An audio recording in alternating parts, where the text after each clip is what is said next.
Have you ever noticed the strange irony of our age?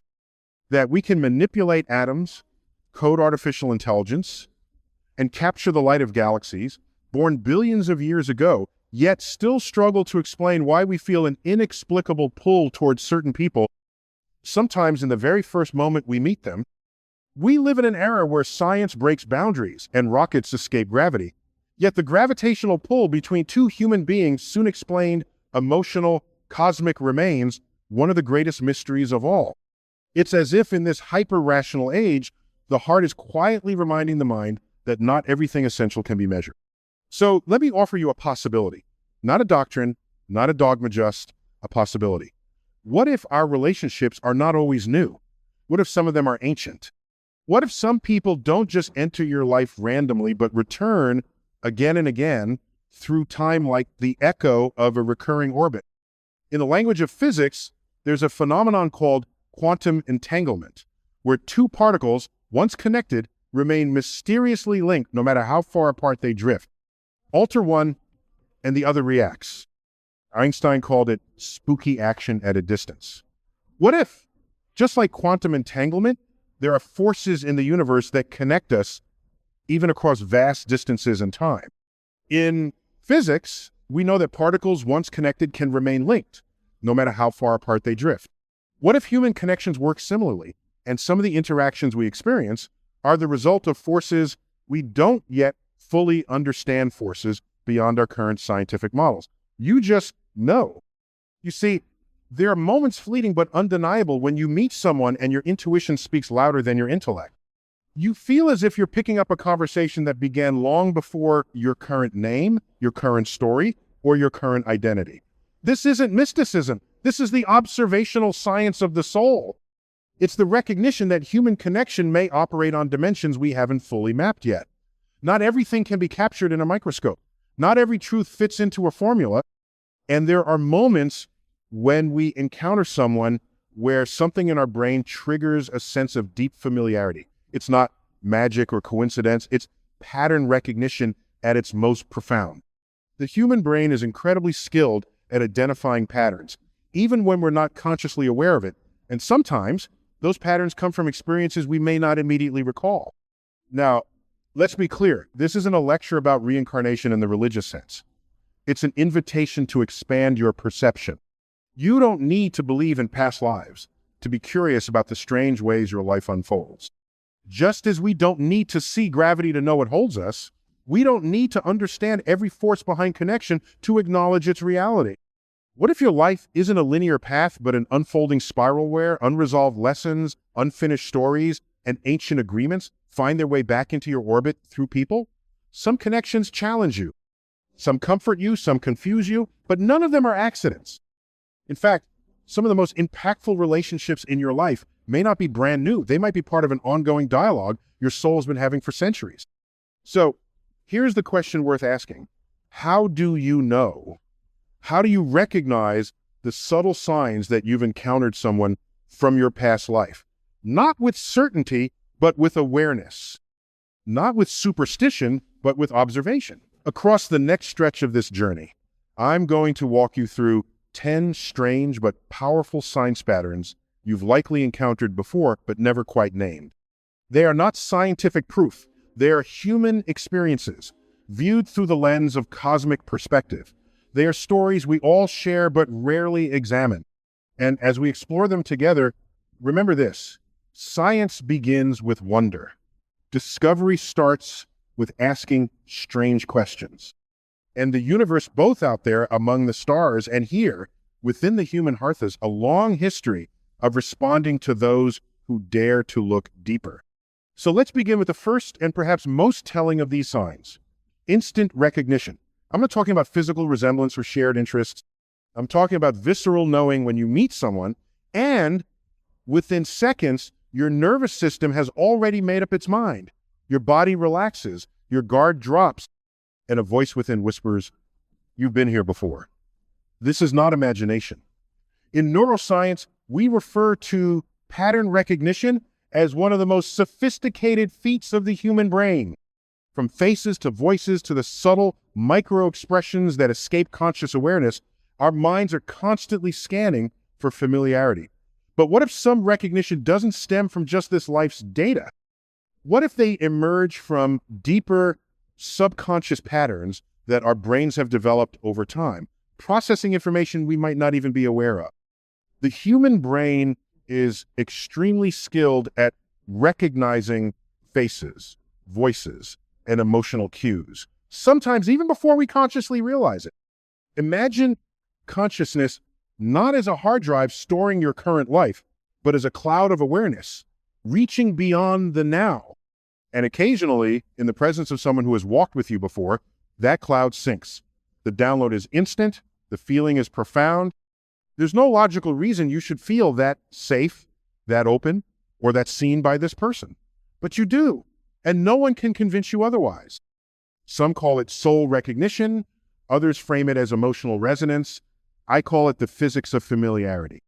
Because just as two stars once birthed in the same nebula remain gravitationally related even across the vast stretch of space, perhaps two human beings, like two particles once connected, continue to interact through the unseen forces of the universe, forces like gravity, which are indifferent to names, but bound to the laws of physics. When they meet again, the connection isn't some mystical force. It's the result of complex, familiar patterns that the brain recognizes and reacts to. And the force you feel when meeting someone from your past life can bend time, collapse memory, and make 5 minutes feel like 5 centuries. You're not crazy. You're responding to a blueprint that may have been written before your current brain had a name. Now let's talk about something equally strange: unexplainable attraction or repulsion. Have you ever felt instantly drawn to someone even if you didn't particularly like them? Or worse, felt immediate discomfort, suspicion, or even dread without any provocation? This isn't irrationality. It's biology trying to interpret metaphysics. On the surface, your mind searches for logic. Maybe it's their voice, their posture, or their energy. But the truth is, you don't know. And that's the point. Some of the most intense connections in our lives are not based on facts. They're based on force fields. You walk into a room and your body either leans forward or shrinks back. You're either pulled in or pushed away.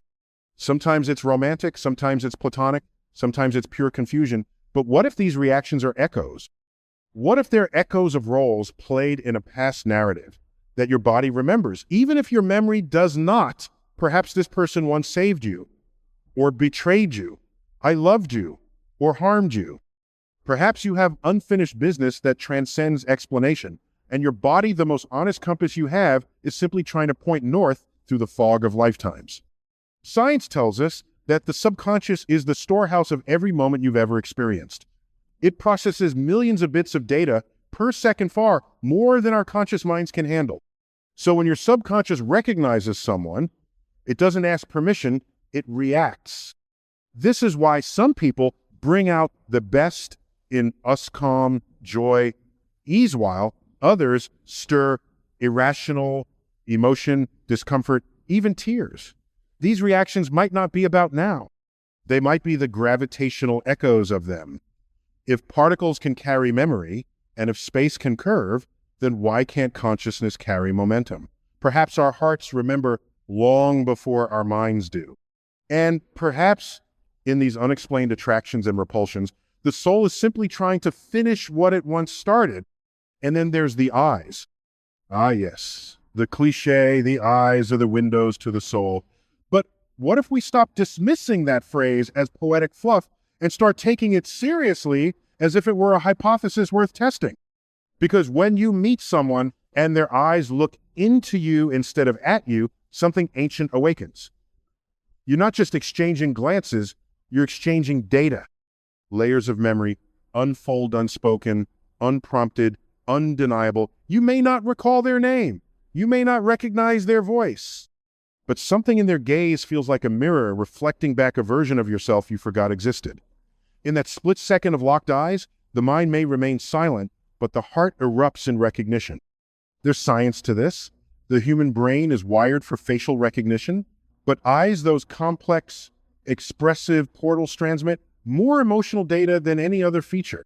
We use them to gauge trust, detect danger, sense truth, but even beyond evolutionary psychology, there's a mystery that lingers. You see, unlike the rest of the body, the eyes don't age in quite the same way. The pupils, the gateway of light, remain consistent throughout a person's life. And perhaps, just perhaps, they remain consistent across lifetimes. If consciousness is indeed non-local, if memory exists beyond neurons, then what if the eyes retain some energetic signature across reincarnations like cosmic fingerprints? When you peer into the eyes of someone and feel chills, calm, or an overwhelming sense of home, you may not be seeing them for the first time. You may be remembering. Now, let's move deeper into a realm where dreams blur the boundaries of reality. Have you ever dreamt of someone you've never met, then met them? Or shared a dream, detail for detail, with someone you just started knowing? The logical mind will wave it off. Coincidence, it says, mere projection. But let's pause. Dreams are fascinating because, from a scientific perspective, they are a byproduct of the brain processing information. The brain is essentially conducting simulations of potential outcomes, but there are instances where people share similar dreams or experiences that seem uncannily similar. This raises intriguing questions about how our brains interact with each other in ways we don't fully understand yet. Suddenly, the private realm of the mind becomes a shared domain. Some researchers suggest that shared dreams could be the result of a deeper neural connection where our brains synchronize over time, creating similar dream experiences even across distances. While mainstream science doesn't have a definitive answer, there's no denying that the brain's ability to synchronize and process complex patterns can lead to shared experiences even in the dream state. And while mainstream science may hesitate, quantum theory doesn't rule it out. If time is not linear and consciousness is not confined to the brain, then why couldn't two minds meet across that invisible veil? Shared dreams may be less about fantasy and more about frequency. Like two radios tuned to the same station, two souls connected across lifetimes may continue their dialogue in the dream state, where the barriers of ego and language dissolve. And sometimes, when you awaken from such a dream, the residue lingers not just as emotion, but as conviction. You know you've been somewhere, and someone has been with you, maybe again. But not all signs are soft and mysterious. Some hit like lightning. That brings us to emotional intensity, the kind that feels unearned. Have you ever loved someone too quickly? Or hated them without cause? Felt joy in their presence that made no sense? Or grief when they walked away? Far deeper than your time together could justify? This isn't a drama. This isn't impulsivity. This is emotional memory, deeply ingrained in our brain's patterns. It's the way our subconscious stores and reacts to past experiences, sometimes triggering intense emotional responses. Our brains are wired to react to familiar patterns, even those we don't consciously recognize. And these responses can be powerful, sometimes intense enough to feel as if they carry a history of their own. Sometimes our emotions can feel disproportionately intense for a person we've just met. This can be explained by the brain's ability to respond to deep-seated patterns and past experiences. When we encounter someone who triggers a strong emotional response, it may be because our brains are recognizing something from past encounters, even if we don't consciously remember it. Emotions are not bound by logic, they are bound by resonance. That's why sometimes a breakup after 2 months hurts more than one after 2 years. Or why a person you just met stirs up jealousy, protection, or heartbreak. These are not random. They are echoes of past affection, past betrayal, past unfinished business. Your soul remembers, even if your story doesn't. It's not irrational, it's continuity. And in that same realm of invisible continuity lies another Marvel telepathic connection. Now, before you dismiss it, consider this. Science has already proven that the heart emits an electromagnetic field measurable several feet beyond the body, and the brain, even more. What if certain souls, deeply connected, don't need words to communicate? Have you ever thought of someone seconds before they called, felt what someone else was feeling from miles away, or said the same sentence at the same moment, then laughed nervously as if you'd hacked each other's thoughts? This is not a coincidence. It's coherence. Two minds, two hearts, syncing on a frequency established long ago. In physics, we call this resonance. In relationships, we call it intimacy. But when it happens fast, frequently, and without explanation, it may be a sign. A sign that this connection didn't begin here, it began there, and it never stopped. Another sign, subtle but transformative, is the feeling of completeness. Not the kind of completion you read about in fairy tales, but the profound sensation that something within you just aligned, like a puzzle piece clicking into place after years of wandering. You meet someone, and suddenly life makes a little more sense, not because they solve your problems, but because they awaken parts of you didn't know were asleep. It's not a dependency. It resonates. A memory of being whole, not alone. And when it happens, you realize you weren't searching for them, you were remembering them. Psychologists might call it projection or attachment. But deeper than that, it's about energy systems realigning after lifetimes of separation. In cosmology, we observe binary star systems to stars locked in a gravitational dance across space. Their movements, light curves, and gravitational fields reveal a story, that they orbit something shared. Perhaps some souls do the same. Perhaps after lifetimes of orbiting alone, you finally cross paths again, and the feeling isn't excitement or infatuation. It's peaceful. It's stillness. It's that quiet exhale that whispers, I'm not lost anymore.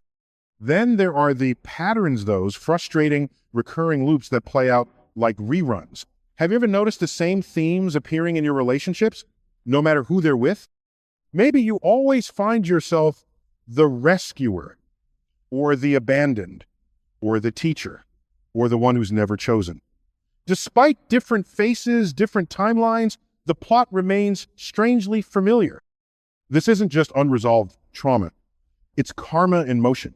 Karma not as punishment, but as inertia. The universe, like physics, favors cycles until energy shifts. If you haven't learned the lesson, the pattern repeats sometimes through the same souls in different forms. Dolores Cannon believed that souls reincarnate in clusters like repertory theater, groups each life, assigning new roles to old partners. One lifetime, your sibling. Another, your lover. Another still, your greatest rival. But the essence remains.